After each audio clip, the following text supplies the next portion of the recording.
say that this was a good impulsive decision. It was like the day before were we booking this cruise thing or this, snorkeling trip. So it was good that I didn't have too much time to think about it. It was more of just, jumping into it.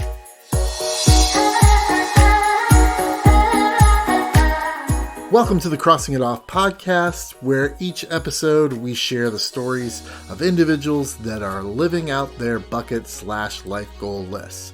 I am your host, Roger Williams, and through hearing our guests' adventures, my goal is that you will find encouragement and empowerment to add and cross items off of your list.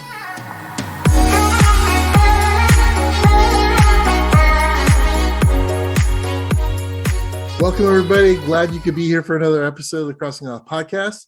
I am here with Daisy Pineda. Daisy describes herself as a travel writer, blogger, author, and she's quite an adventurer, and her story is going to be awesome. I'm really excited for you to hear it.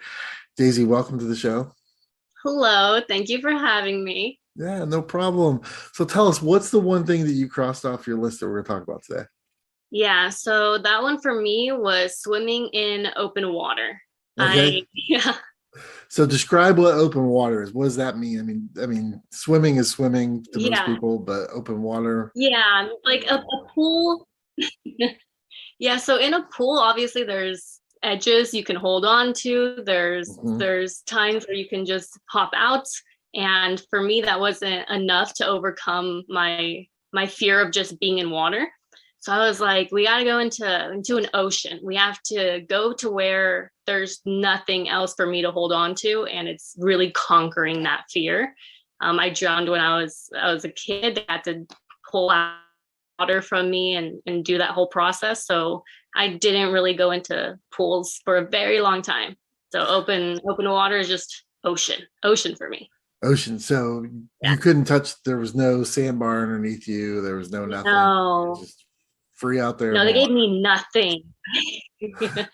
Yeah, it was just diving into the fear completely, like literally. So go back and explain like what happens when you went through your experience younger. What was going on, and how did that affect you moving forward as far as being in water? Yeah, so I think I was 8 years old and I was learning how to swim. We were in Mexico. And in Puerto Vallarta, I don't know if you've ever heard of that. Yep. So we had a hotel and my uncle decided that it would be really funny to push me into a 14-foot deep pool. And when I got in there, I couldn't swim. I couldn't do anything. I just remember splashing around, having my arms waving and blacking out, just drowning. And then the next thing I knew, they were taking me out of the water, like pulsing my chest, and I was throwing up water, and I was so freaked out. I thought I had died and that this was my past life. And it took me a very, very long time to ever go back into water in general, any sort of pool. And I always avoided it. I have a little bit of PTSD when I go and shower. Like if it ever gets into my nose, feel that all over again. Yeah, just something as simple as a shower. So it stuck with me for a long time. And when I turned 21, I started, crossing other things off my bucket list. And I decided, why don't I put, going into an open ocean of water onto my bucket list? It's more, it connects to a fear. Sure. So, yeah. So that's the process of it. And so did you talk about like not even be able to get into the shower? How did that affect like socializing? And when people said, hey, we're having a pool party, come over, what was like, how did Daisy react? I did not go to any sort of pool parties. I didn't even have a swimsuit. I had to buy a swimsuit for me to go into the ocean. Wow. Yeah. So, and my high school had a pool, and I had to explain to them, like I had to be in the kiddie pool. I couldn't go into the bigger one. And I explained to them just, I have this huge fear and it makes me freak out. I have an anxiety attack when I go into, Sure. I feel the water surrounded by me. It feels like it's contracting me and just like it's squeezing me. I can't Hmm. explain it. Yeah, So, yeah. that would be hard to live with. So Mhm. what you're 21, you're starting to cross things off your bucket list. Yeah. What gave you the courage to say I'm going to put this Do on it. there? Yeah, Like pull or the just put it trigger. on the list, right? I mean, Yeah. you have all these triggers and everything that's going on around you as far as this item goes. Yeah. How did you get, Yeah. how did it feel to be able to say, okay, I'm putting this on my list? Yeah. I think having a person to keep you accountable for things Mm. was key for me because at the time I had just gotten engaged to a boy, yes, at 21, and we went back to Puerto Vallarta. We went there for like kind of like our engagement moon sort of thing, Okay. and we were just looking at all the things that we could do, and one of them was snorkeling, like going snorkeling in the middle of the ocean. And I was like, I don't know if I can do it. It doesn't seem like I would be able to. I'm obviously afraid. And he was just like, I'll be there with you. I Mhm. got you. Like I'll watch over you, and you'll be okay. And so I just pulled the trigger. He really did help me out of just pushing me to do that. So I think Not literally, but just yeah, figuratively. not literally. He didn't push me in there, but I had to personally jump in there, which took a very long time. I will say that. It took like a full minute of me standing over the edge of the boat and choosing to jump inside. So you went back to Puerto Vallarta and Mhm. you went on an excursion, like a just a snorkeling excursion. That's what it was. It wasn't like specifically designed for people that have fears of water. It was No, it okay. was just a very small group of, it was like 10 people, and the boat had an open bar. So it's good that, I had some alcohol in me. I think I'll say that helped me out a little bit. Uh-huh. I think I was like 6 drinks in though. So I was super nervous to a point where I was like, we got to keep going. Like my nerves aren't shattered yet. So um yeah, that's what it was. But we had snorkeled and done like a little bit of it. I had like a life vest, but when Mhm. we came back, I wanted to just jump in fully. They gave us the option to. They're like, if you feel safe enough, like you guys can just go into open water. Yeah. Wow, that's very impressive that you overcame that fear and you put that on your bucket list. I really appreciate that. It's not just like you said, it's not just like going someplace and checking off going to Yeah. Vegas or something like that. This is actually something that you had to mentally prepare for. Was there anything specific that you did before the trip to like mentally prepare yourself for it? Mm, no, I didn't go into the trip thinking, okay, this is what we're going to do. Hmm. It did help that I didn't have that time though, because I can see myself backing out. I think some impulsive things can be good for you, Sure. and some other impulsive things can be bad for you. But I want to say that this was a good impulsive decision. It was like the day before were we booking this cruise thing or this, snorkeling trip. So it was good that I didn't have too much time to think about it. It was more of just, yeah, jumping into it. And so you're on the edge of the boat for several minutes and you're Yes. gaining Everyone. the gaining the liquid courage to jump in. Yeah. You do it, and how do you initially feel when you hit that water? Um, I was scared. Very, very quickly was I scared. And it didn't help that there were coral reefs under me. So I thought I Mhm. like kicked a fish or something. Um, or just feeling something under also the open ocean. It's like you don't know what's under there. Right. That's also a bit of the scary part too. But I had that same feeling of feeling contracted, and it just took some time. It was warm water, which was nice.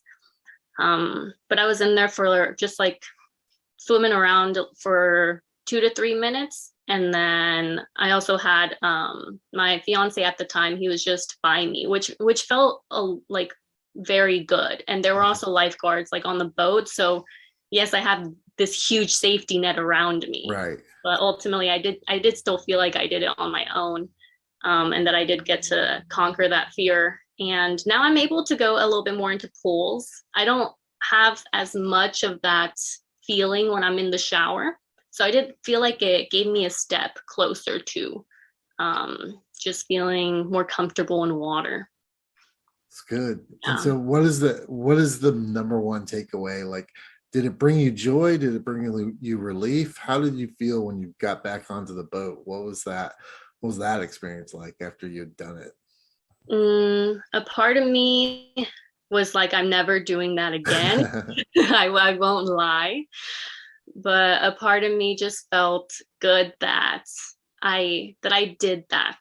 And it's also nice when you go to like your day to day and you have this fear again of like maybe going into a pool, and just looking back on that experience being like, you know what, like I actually did go into the ocean and I actually did overcome this part. Like, why can't I do this with other things too? Like, I have a fear of public speaking. So I took a public speaking class, which was doing like almost every single day was it something different for us. And we Right. had to present. So I'm now adapting that into, yeah, just my day-to-day life, trying to put that same concept into other areas of my life. Besides swimming in open water, because that was definitely your fear, if somebody else had something in their life that they wanted to overcome and put it on their bucket list, what would be something generally that you would suggest to them that they need to focus on or do as they prepare or decide that they're going to put that thing that they need to overcome on their bucket list? Let's see. Trying to think of the fear that someone can have. Well, one of my big ones is public speaking. Yeah, so if someone had a pretty big fear of getting in front of like a crowd, I would say jump into it. Like, don't give yourself too much time to think about it. Really, like, just live. It felt like I was living at that point. Wow. And you feel so much better afterwards. It's like that saying where you choose to do something hard right now to gain peace later. And if you have peace right now and you do the easy route, it's going to be harder for you later on. So you're only dragging it on a little bit longer and maybe compounding that fear as time goes on.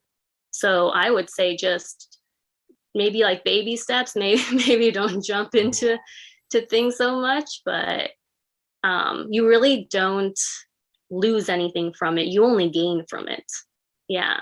An experience or a story, you know? Yeah, taking on those things that are fearful to us can help us down the road. That's for sure. The only thing I can barely relate to it is tattoos, because I have lots of tattoos. Oh. And I usually take a long time before I put something on my body permanently or semi-permanently, as it may be.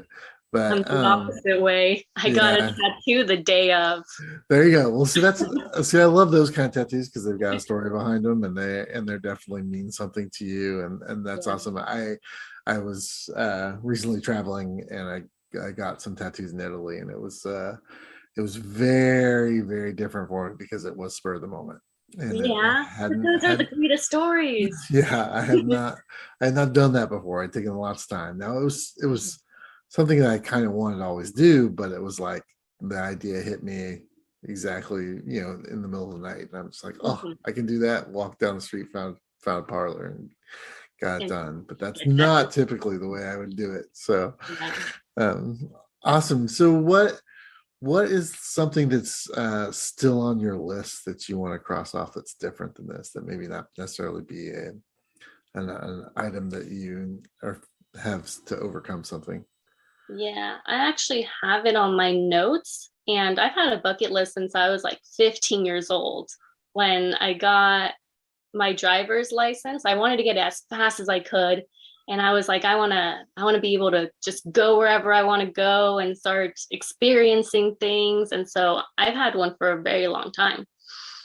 And some of them are aligned with fears that I have, but a majority of them do not. But I don't think I'm a great singer, and I don't really sing in front of anyone. So one of them is to do karaoke, like There you go. go somewhere and have the confidence of just singing in front of people and just having fun. It doesn't have to be so serious about it.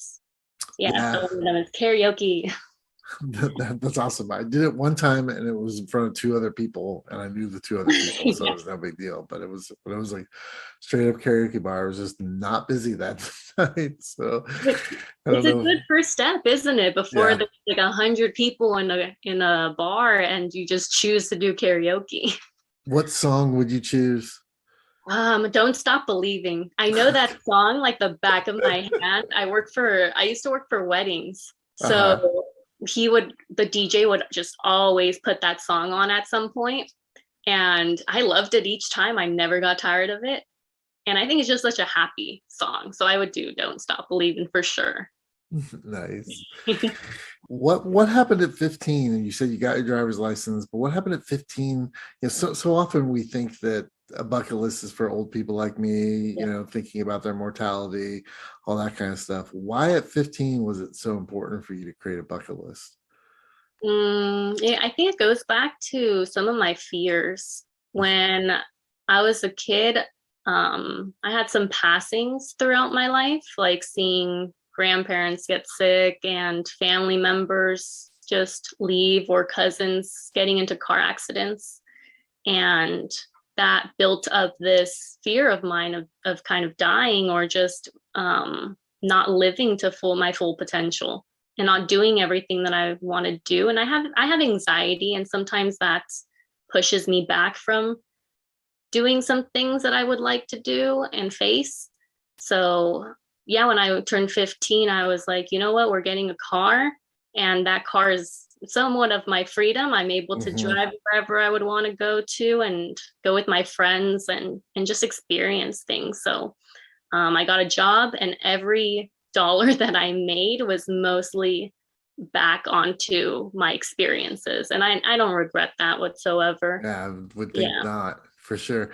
Yeah. What at 15, is your list a lot different now than it was? I'm sure you've crossed some things off, but do you ever go back and like look at the list when you started it and like, oh my gosh, I was 15.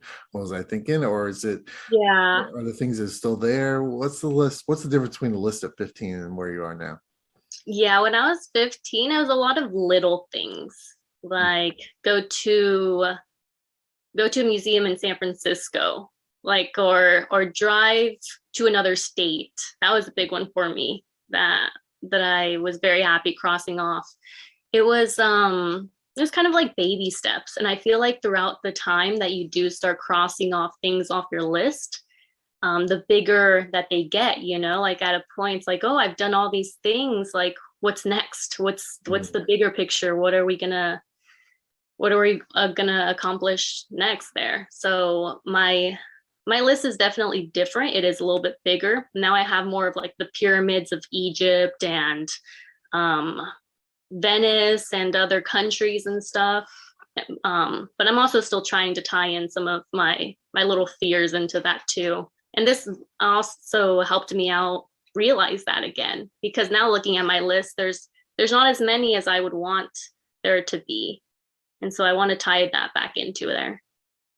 Not once that deal with some of the fears that you have, anxieties that you have.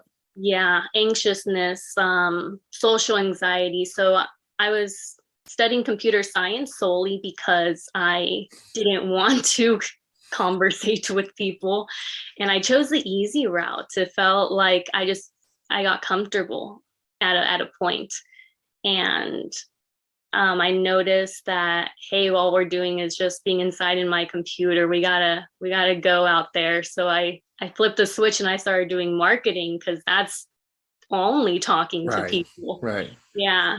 So I'm trying to change my life into a way where it's okay to be uncomfortable, and that changes you, that makes you grow If people wanted to get in touch with you and talk to you about this or other stuff that you have going on, or know more about your travel blog, how would they find you online? I'm mostly on Instagram. I think nowadays that's just the place to go, the place to be. I also have a website, but that's more for my work.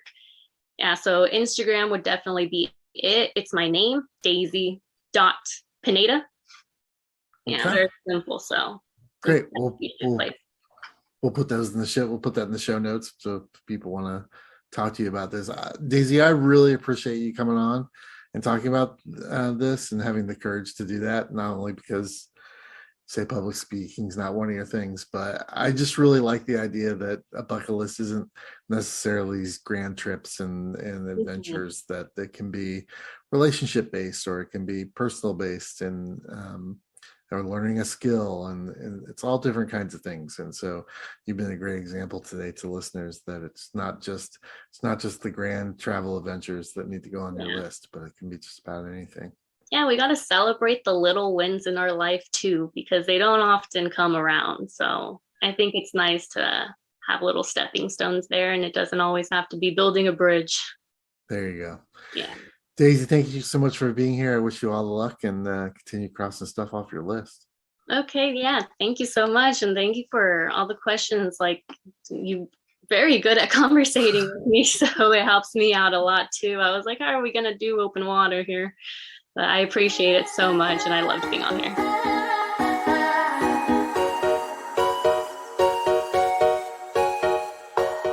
As a reminder to our listeners, in this episode's show notes, you will find links to learn more about this week's guest and information on how you can cross this item off of your list.